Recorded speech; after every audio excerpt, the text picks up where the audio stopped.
나이가 점점 들어가면서 신체의 기능이 약해질 수밖에 없습니다.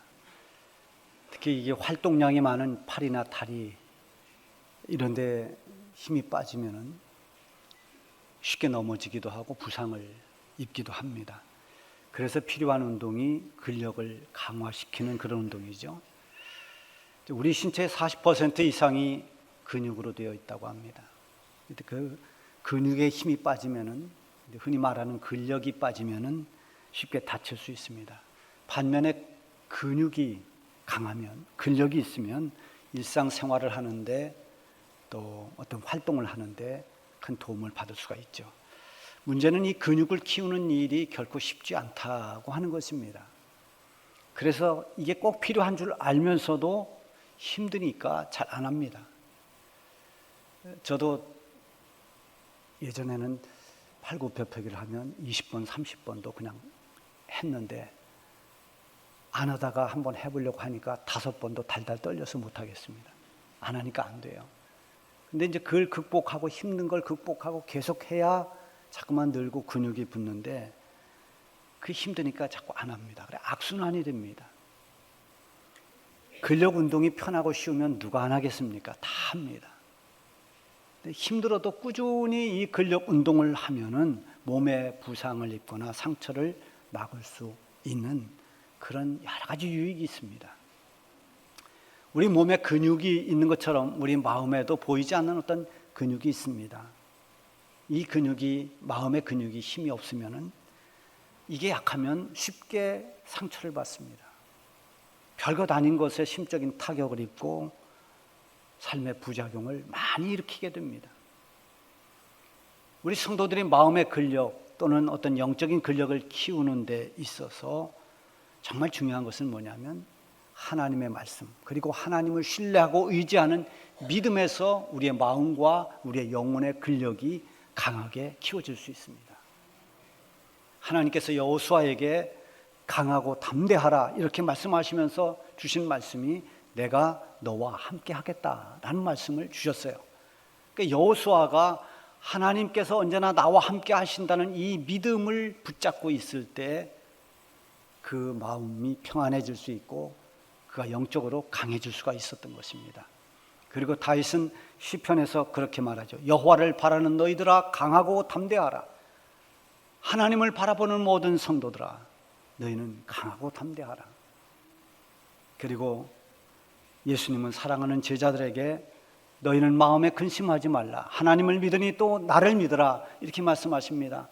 이 세상에 근심이 많은 그런 세상을 살아가고 있지만 그런 근심을 다 이겨낼 수 있는 우리 힘이 어디에서 나오는가? 하나님을 믿고 예수님을 믿는 데서 나오기 때문입니다. 그런가 하면 예수님께서 너희가 세상에서는 환난을 당하나 담대하라. 내가 세상을 이겼다고 말씀하십니다. 이 환난이 많은 세상 가운데서도 세상을 이길 수 있는 힘, 그 영적인 힘, 또 마음의 근력 이런 것들이 어디서 나오는가? 주님을 믿고 신뢰하며 세상을 이기신 주님을 붙잡고 나아갈 때 그렇게 담대해질 수 있는 것입니다.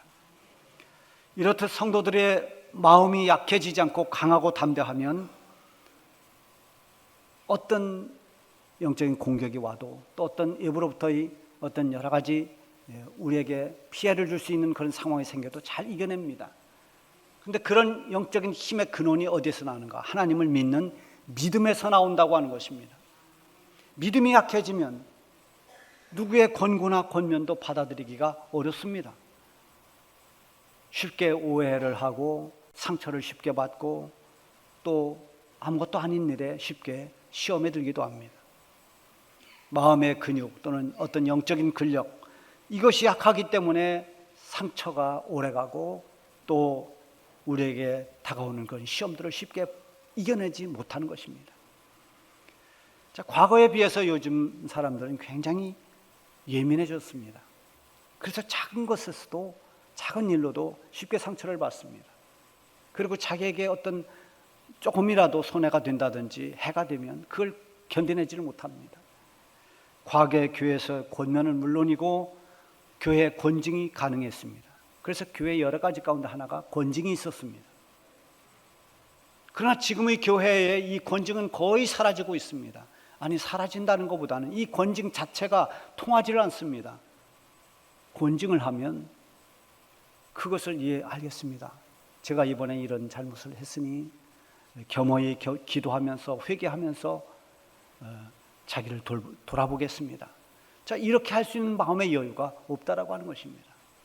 나를 야단을 쳐, 나를 징계해, 뭐 이 교회 아니면 교회가 없어, 금방 자리를 바꿔버립니다. 근데 권징이 통할 수가 없습니다. 과거에는 이 권징을 많이 했습니다. 그래서 술을 먹고 실수를 하고 이런 집사님들 불러서, 집사님 6개월 동안 성찬 금지입니다. 예, 알겠습니다. 제가 그동안 회개하며 자기의 잘못을 뉘우치겠습니다. 이게 통했지만 그게 잘 안 통합니다. 권면을 하는 것도 사실 굉장히 조심스럽습니다. 그만큼 권면을 받을 수 있는 마음의 근력, 이 영적인 힘이 약해졌기 때문입니다. 자, 하나님의 말씀에 보면은 우리에게 언제나 위로와 격려만 하는 것은 아닙니다. 때로는 강력한 권면을 합니다. 이렇게 해라, 저렇게 해라. 또는 명령을 합니다. 강한 어조로 명령하기도 합니다. 오늘에 나오는 이 본문의 말씀도 성도들에게 필요한 권면의 말씀입니다. 어조가 좀 강하고 직설적이라도 우리 성도들이 반드시 들어야 할, 또 마음에 새겨야 할 정말 복 있는 권면의 말씀이라고 할 수가 있습니다. 그 첫 번째 권면이 뭔가 하면 악한 마음을 품지 말라는 것입니다. 자, 12절에 보면은 형제들아, 너희는 삼가 혹 너희 중에 믿지 아니하는 악한 마음을 품고 살아계신 하나님에게서 떨어질까 조심할 것이요. 조금 이해하기 쉽게 새번역 성경을 보면 이렇게 되어 있습니다. 형제자매 여러분 가운데 믿지 아니하는 악한 마음을 품고서 살아계신 하나님을 떠나는 사람이 아무도 없도록 여러분은 조심하십시오. 자, 이 본문에 있는 이 말씀이 우리가 12절부터 14절까지 읽었습니다만 그 앞에 7절부터 그 뒤에 19절까지 다 연결되어 있습니다. 그 말씀들이 앞뒤로 다 겹쳐져 있는 말씀들이에요. 이 말씀의 배경은 바로 옛날 이스라엘 백성들의 광야 생활과 관련이 있습니다. 이스라엘 백성들이 애굽에서 종살이를 하다가 하나님의 은혜로 해방이 됩니다. 그래서 그 해방된 기쁨을 가지고 하나님이 약속해 주신 가나안 땅을 향해 가게 됩니다. 약속의 땅으로 가는 그 과정에 뭐가 있는가 하면 광야가 있습니다. 광야를 거치지 않으면 좋겠지만 광야를 거쳐야만 됩니다. 출애굽해서 바로 가나안 땅으로 갈 수 없습니다. 새처럼 날아갈 수도 없고 지금처럼 비행기가 있는 것도 아닙니다. 두 발로 걸어서 그 거칠고 황량한 광야를 지나가야만 됩니다. 가나안 여정을 우리 천국을 향해서 가는 우리 성도들의 신앙 여정으로 본다면 우리가 죄와 사망의 법에서 해방됐습니다. 마귀의 권세에서 해방됐습니다. 죄로 말미암아 영원히 죽을 수밖에 없는 우리가 예수님으로 말미암아 죄에서 해방되고 이제는 하나님이 약속한 믿는 자들에게 주시는 천국을 향해서 우리는 가고 있습니다. 그 가고 있는 이 과정이 바로 세상 살아가는 것입니다. 천국에 이를 때까지 우리는 광야와 같은 이 세상을 살아야 됩니다. 이 세상을 사는 동안에 많은 시험이 있습니다. 시련과 고난이 다가오기도 합니다. 온갖 어려움들이 우리가 사는 이 세상에 산재되어 있습니다.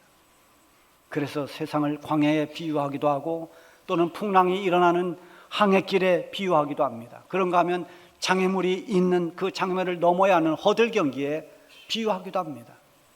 모두가 다 쉽지 않다는 것입니다. 어렵다는 것입니다. 고난이 있다는 것입니다. 어쨌든 하나님의 부름받은 성도라 할지라도 믿음으로 세상을 살아내기란 결코 쉽지만은 않습니다. 이스라엘 백성들이 애굽에서 해방돼서 약속의 땅으로 가고 있지만 그들이 겪는 이 광야 생활로 인해서 그들은 믿음을 잃어버렸습니다. 불평이 시작됩니다. 계속해서 그들은 불평을 합니다. 그들의 그 불평 속에 있는 더 큰 문제가 무엇인가 하면 하나님에 대한 불신입니다. 왜 우리를 이 광야로 이끌어내서 우리를 여기서 죽게 만드느냐, 모세를 향해서 그들이 공격을 하고 원망을 퍼붓습니다마는 결국 그것은 하나님을 원망하는 소리입니다. 모세는 하나님의 말씀에 따라서 그 백성들을 이끌고 가는 지도자일 뿐입니다. 광야에서 저 애굽에서 해방시키신 분도 하나님이시고 그 광야로 이끌고 가시는 분도 하나님이십니다. 하나님께서 이 광야를 거쳐 저 약속하신 가나안 땅으로 인도해 주실 것이라는 이 큰 그림의 믿음을 그들이 붙잡고 있어야 되는데 그 믿음을 놓칩니다. 믿음을 잃어버렸기 때문에 하나님을 믿지 못하고 현실에서 오는 그 고난 때문에 원망합니다. 불평합니다. 가나안 땅을 정탐하고 돌아온 12명의 정탐꾼 가운데서 여호수아와 갈렙을 제외한 나머지 다수의 10명이 우리는 가나안 땅을 정복할 수 없다고 결론을 내렸습니다. 그 땅을 돌아보니 그 땅은 우리가 감히 정복할 수 있는 땅이 아니다. 우리는 차라리 여기서 포기하는 것이 낫다. 애굽으로 돌아가는 것이 낫다. 그들은 믿음으로 그 땅을 보지 않았습니다. 하나님의 약속의 말씀에 근거해서 땅을 돌아본 것이 아닙니다. 그저 눈에 보이는 그 장대한 큰 성읍들, 그리고 키 큰 사람들, 그들의 군사력, 이런 것만 보았습니다. 하나님을 신뢰하고 하나님의 약속의 말씀을 믿는 믿음의 눈이 없었기 때문에 그들의 보고는 불신적인 보고였습니다. 그들이 그렇게 보고함으로 해서 온 이스라엘 백성들은 좌절에 빠졌습니다. 모두가 같이 밤을 새며 통곡하며 낙심했습니다. 여러분 12절을 다시 한번 보시기 바랍니다. 형제들아, 너희는 삼가 혹 너희 중에 누가 믿지 않은 악한 마음을 품고 살아계신 하나님에게서 떨어질까 조심할 것이오. 자, 여기 악한 마음이 어떤 마음입니까? 믿지 아니하는 악한 마음. 그러니까 하나님께서 보시는 악한 마음은 어떤 도덕적인 행위의 악함이 아니라, 물론 그것도 악함입니다만 근본적인 하나님의 보시는 악함은 하나님을 믿지 않는 것입니다. 그걸 악하다고 보고 있습니다. 불신을 품고 있으면 자연스럽게 하나님과 멀어집니다. 하나님과의 관계가 믿음이 없으면 끊어집니다. 하나님을 떠난 모든 사람들은 다 나름대로의 각자 이유가 다 있습니다만 결국 가장 중요한 것은 하나님을 믿지 않기 때문입니다. 악한 마음을 품지 않으려면 내 속에 하나님을 믿는 믿음이 확실하게 있는가를 언제나 우리는 살펴야 됩니다. 내가 원망하고 있을 때, 내가 불평할 때, 또는 내가 완전히 소망을 잃어버리고 낙심하고 있을 때, 그것이 과연 하나님을 신뢰하지 못하는 나의 모습은 아닌가? 믿음 없음에서 나오는 것이 아닌가? 체크해 보아야 악한 마음에서 벗어날 수가 있습니다. 하나님께 대한 불신은 하나님 보시기에 악한 마음입니다. 악한 마음을 품지 말라고 권고하는 것은 하나님께서 나를 품어주시기 위한 하나님의 사랑의 권고고 내 영혼을 지켜주시려고 하는 우리 성도들에게는 가장 복된 권면의 말씀인 것입니다. 두 번째 권면은 완고하게 되지 않도록 하라는 것입니다. 13절에 보면 오직 오늘이라 일컫는 동안에 매일 피차 권면하여 너희 중에 누구든지 죄의 유혹으로 완고하게 되지 않도록 하라. 자, 앞서 8절 말씀에도 보면은 광야에서 시험하던 날에 거역하던 것 같이 너희 마음을 완고하게 하지 말라. 15절 하반절에도 너희 마음을 완고하게 하지 말라. 이 말씀이 인용되어 있습니다. 자, 완고하다는 것은 굳어있는 상태를 말합니다. 움직이기 어려운 경직된 상태입니다. 변화가 일어나지 않습니다. 여러분, 우리 몸은 유기체입니다. 어느 것도 굳어 있는 것 없이 다 살아 움직이면서 신체의 각 부분마다 각자 주어진 역할을 하고 있는 하나의 생명체죠. 그런데 만일 우리 신체가 어느 한 부분이 굳어 있으면 그건 고장이 난 겁니다. 병이 난 것입니다. 큰 문제가 생긴 거죠. 제가 아는 선배 목사님 한 분이 과도한 스트레스로 인해서 위가 경직이 됐습니다. 그래서 음식을 먹지를 못합니다. 위가 딱딱하게 굳어 있으니까 이게 소화시킬 수가 없는 거죠. 한 달여 동안 집중 치료를 받고 이제 건강이 회복되긴 했습니다. 우리 성도들의 마음이 딱딱하게 굳으면, 완고해지면 하나님의 말씀을 소화시킬 수가 없습니다. 대인관계가 불편해집니다. 무엇보다도 죄로 말미암아서 마음이 굳어져 버리면 영혼은 마르기 시작하고 피폐화됩니다. 그러므로 우리 성도들이 늘 자신을 살펴야 할 것 중에 하나가 무엇인가 하면 내 마음이 굳어지지 않는가를 살펴보아야 됩니다.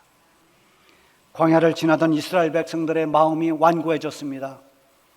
하나님을 경록해야 할 만큼 그들의 마음이 굳을 대로 굳어버렸습니다. 광야에서 하나님을 경노하게 하던 그 자들이 누구인지 16절에 나와 있습니다. 듣고 경노하시게 하던 자가 누구냐? 모세를 따라 애굽에서 나온 사람들이 사람이 아니냐? 모세를 따라 애굽에서 나온 사람들, 출애굽 1세대들입니다. 그들은 모두가 하나님의 능력을 보았습니다. 애굽 땅에서 강팍한 바로를 꺾기 위해서, 그들을 해방시키기 위해서 하나님께서 10가지 재앙을 쏟아붓는 하나님의 그 위대한 능력을 보았습니다. 그리고 그들의 앞에 가로막혀 있는 홍해를 갈라서 그 홍해를 육지처럼 건너게 하신 기적의 하나님, 능력의 하나님도 체험한 바 있습니다. 그렇게 하나님의 능력과 기적을 체험한 그 세대들이, 한때는 구원하심에 대해서 감격하며 춤을 췄던 그들이 광야로 접어들면서 변하기 시작했습니다.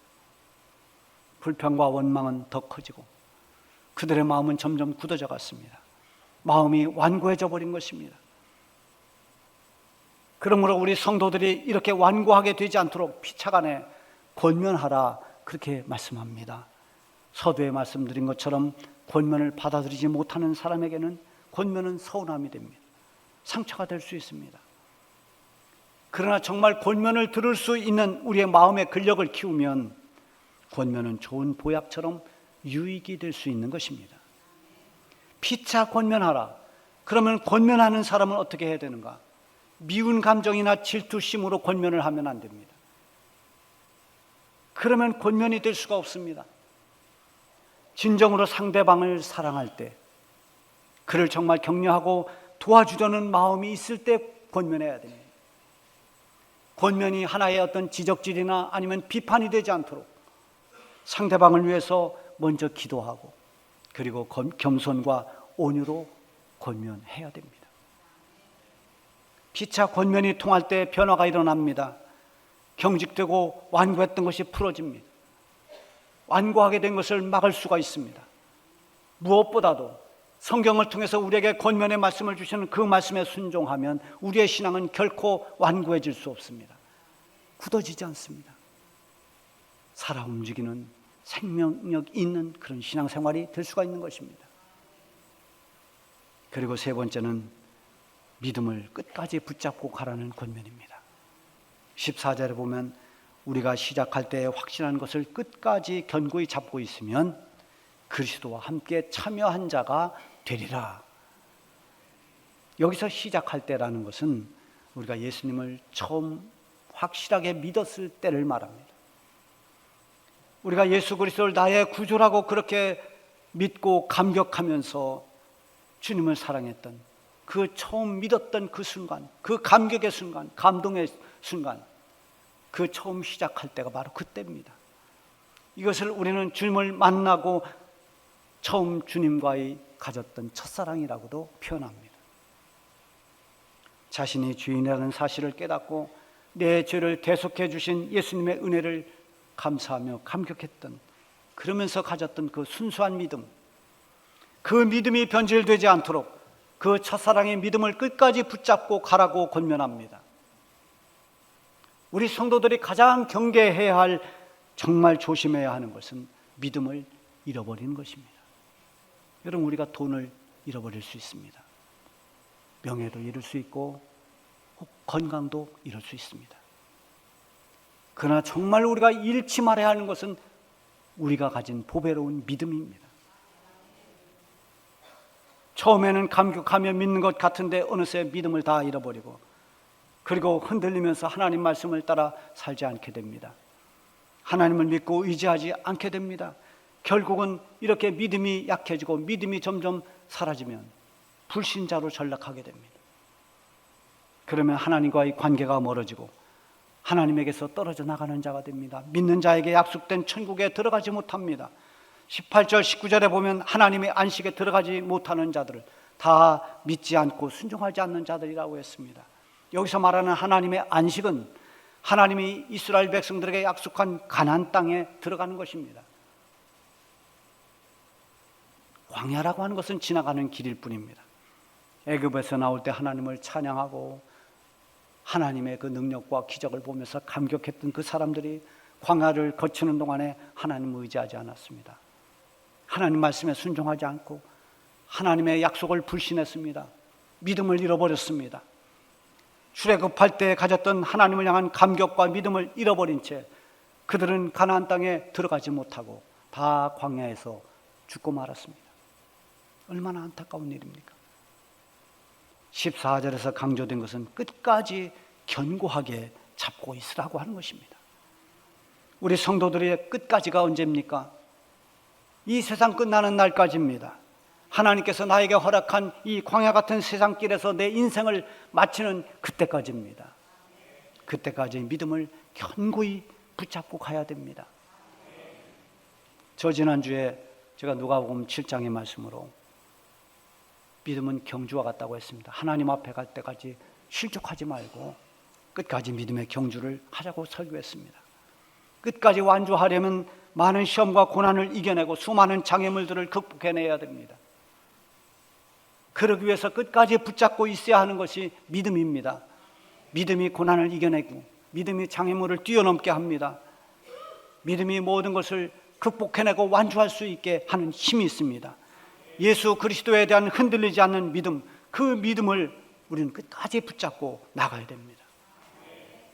14절을 다시 보십시오. 우리가 시작할 때 확신한 것을 끝까지 견고히 잡고 있으면 그리스도와 함께 참여한 자가 되리라. 그리스도와 함께 참여한 자가 된다. 이 그리스도와 함께 참여한 자가 된다는 것은 천국에 들어간다는 그런 말입니다. 끝까지 믿음을 붙잡고 있는 사람은 그 믿음으로 말미암아 천국에 이르게 되는 것입니다. 여러분, 요즘에 교회 안 나가는 교인들이 많습니다.